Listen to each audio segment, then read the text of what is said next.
Hola, buenas tardes. Soy Esteban Cruz Hidalgo y junto a los profesores de la Universidad de Extremadura, Francisco Manuel Parejo Moruno y José Francisco Rangel Preciado, hemos preparado esta comunicación para presentar la investigación que estamos realizando y que hemos titulado Del empleo de exclusión al empleo de último recurso, una política integral contra la discriminación racial y étnica.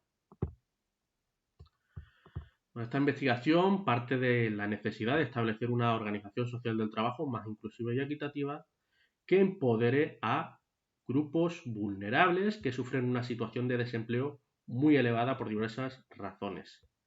La etnia, la raza y la nacionalidad son aspectos sobre los que gira esta discriminación y no hay evidencia de que la legislación contra la discriminación o las políticas activas para la empleabilidad de estos grupos hayan mejorado esta situación.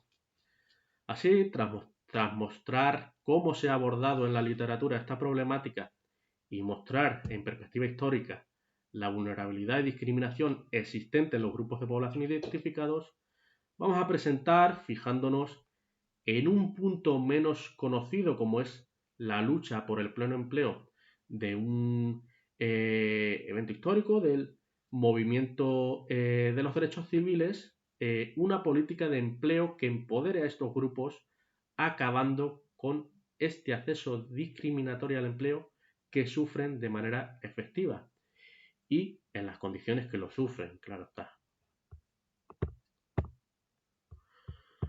Bueno, en esta diapositiva os enseño la estructura que refleja los diferentes apartados que forman el trabajo final que presentaremos. Nuestro enfoque, como podéis observar, es bastante crítico y le damos la vuelta a la estrategia pues de goteo que caracteriza principalmente los principales enfoques de economía para el pleno empleo y el desarrollo y le damos un poco la vuelta. Lo primero que hacemos es revisar la literatura que investiga la discriminación laboral en España por estas razones, por etnia y por raza y nacionalidad, y los grupos que la sufren. Tras ello, vamos a exponer los planteamientos en torno al pleno empleo defendidos desde la lucha por los derechos civiles para la población afroamericana en Estados Unidos. Ya sabéis que la lucha por los derechos civiles pues tuvo lugar en los años 50, 60 hasta 70. Bueno, esta experiencia la complementaremos con el análisis de los diversos problemas asociados a nivel individual y social al desempleo a largo plazo. Problemas asociados, ya digo, tanto a la reducción de productividad, la oxidación de las habilidades, problemas mentales, vicios, bueno, a nivel de comunidad, la violencia, la delincuencia y desestructuración familiar que se propagan por las comunidades gracias al desempleo como una epidemia. Bueno, por último, plantearemos una política económica basada en la creación de empleos directos, justificada no solo en sus aspectos sociales, sino también macroeconómicos. Y como conclusión, vamos a reflexionar sobre las posibilidades de implantación y las problemáticas para la puesta en marcha de esta medida efectiva.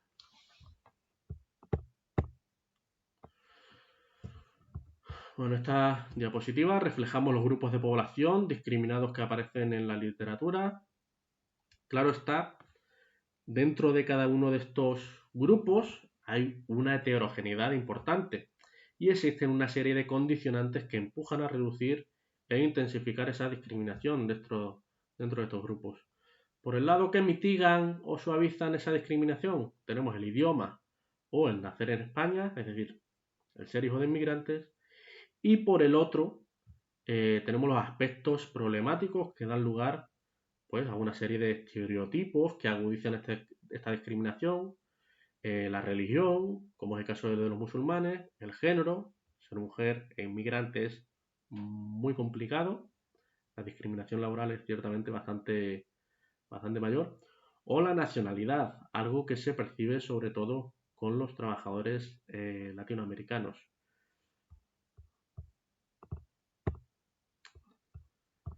Bueno, una experiencia histórica a la que acudir para abordar de manera efectiva el problema de la discriminación de estos grupos por etnia, raza o nacionalidad es el movimiento de los derechos civiles de los años 50 y 60 del siglo XX en Estados Unidos.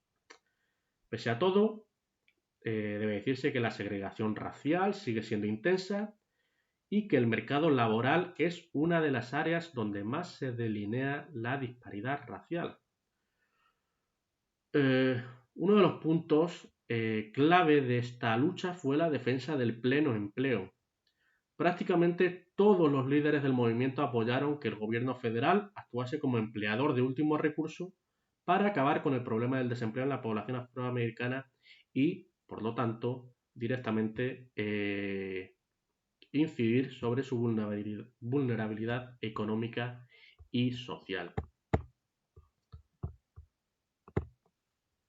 La figura del Estado como empleador de último recurso, también conocida como trabajo garantizado, implica que el Estado diseñe y ponga a disposición una serie de programas de empleo que no requieren una capacitación específica alguna, con condiciones dignas de ingreso y condiciones laborales dignas, en actividades que el sector privado no entra por falta de rentabilidad. Lo que no quiere decir que no sean beneficiosas ni estén demandándolas la sociedad, ¿no? A grandes rasgos, el tamaño del programa se movería con el ciclo económico. Absorberían trabajadores en etapas de recesión y se transferirían al sector privado en etapas de auge. Además, estos programas suponen un salario mínimo al que se ajustan el resto de precios de la economía. Su implantación requeriría la coordinación de las autoridades fiscales y monetarias, esto es, del Banco Central y del Tesoro, lo que es claramente un problema dado el diseño actual de las instituciones de gobernanza de la eurozona. Junto con estos argumentos macroeconómicos, el trabajo garantizado tiene un componente de transformación social que puede recoger el diseño de estos programas. Por ejemplo, se pueden diseñar para que sean trabajos de proximidad dentro de la comunidad de los participantes para incentivar, para impulsar una integración efectiva con el resto de la comunidad. Se puede diseñar para hacer grupos de trabajo más diversos e inclusivos y también se pueden enfocar a la realización de actividades que visibilicen las diferencias dentro de un entorno seguro y colaborativo e incluso lúdico para la negociación de los espacios públicos con los que todos puedan identificarse, dotándoles de una resignificación para esa comunidad, para vivir y convivir.